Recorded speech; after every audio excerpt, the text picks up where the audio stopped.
Kembali lagi bersama Puyang semuanya. Kasus keracunan makanan pada anak-anak di tengah program Makan Bergizi Gratis adalah berita yang memprihatinkan.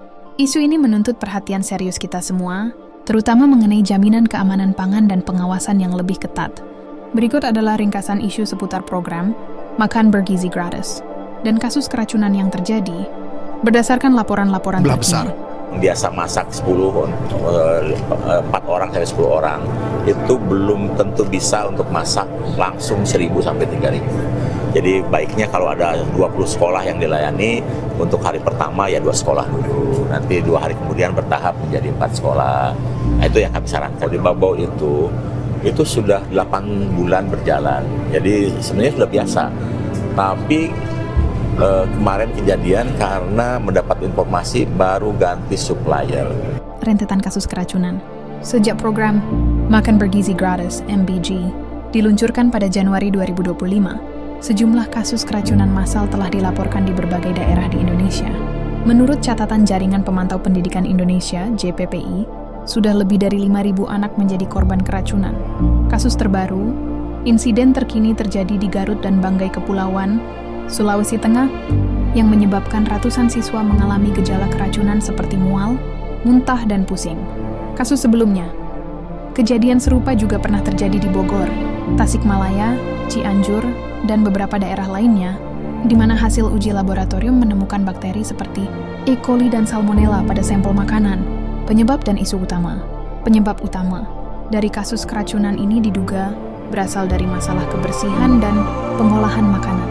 Beberapa laporan menyebutkan bahwa makanan dimasak jauh sebelum didistribusikan, sehingga rentan terkontaminasi bakteri. Selain itu, ada juga dugaan masalah pada bahan baku yang digunakan.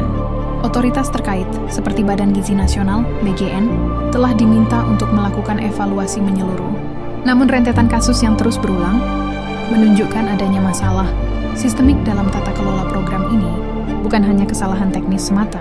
Respons pemerintah dan pihak terkait. Kasus-kasus ini memicu respons dari berbagai pihak, termasuk pemerintah dan Komisi Perlindungan Anak Indonesia, KPAI, Kementerian Kesehatan, dan Istana. Menyatakan bahwa insiden ini menjadi bahan evaluasi besar-besaran. Istana bahkan meminta maaf atas kejadian yang tidak diharapkan ini dan berjanji akan melakukan perbaikan.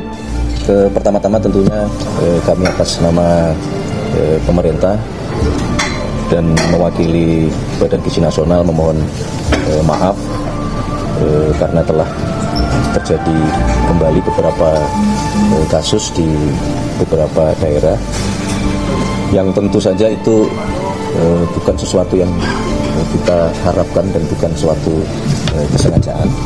Nah, namun demikian tentu saja ini menjadi bahan evaluasi dan catatan. Kami telah berkoordinasi dengan BGN termasuk dengan pemerintah daerah untuk yang pertama adalah memastikan bahwa seluruh yang terdampak harus mendapatkan penanganan secepat mungkin dan sebaik-baiknya.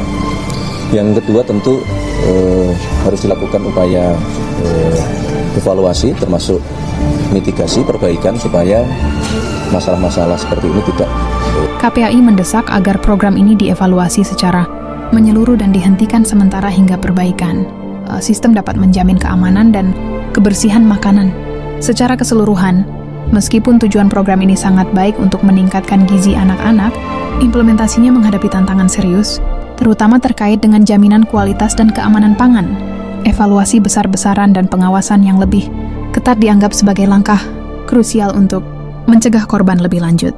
Pada akhirnya, kasus-kasus keracunan ini menunjukkan bahwa niat baik saja tidak cukup. Program Makan Bergizi Gratis harus dievaluasi secara menyeluruh, tidak hanya dari sisi anggaran, tetapi yang paling krusial adalah dari sisi kualitas dan keamanannya. Demi masa depan anak-anak kita, pengawasan yang ketat dan perbaikan sistem harus menjadi prioritas utama.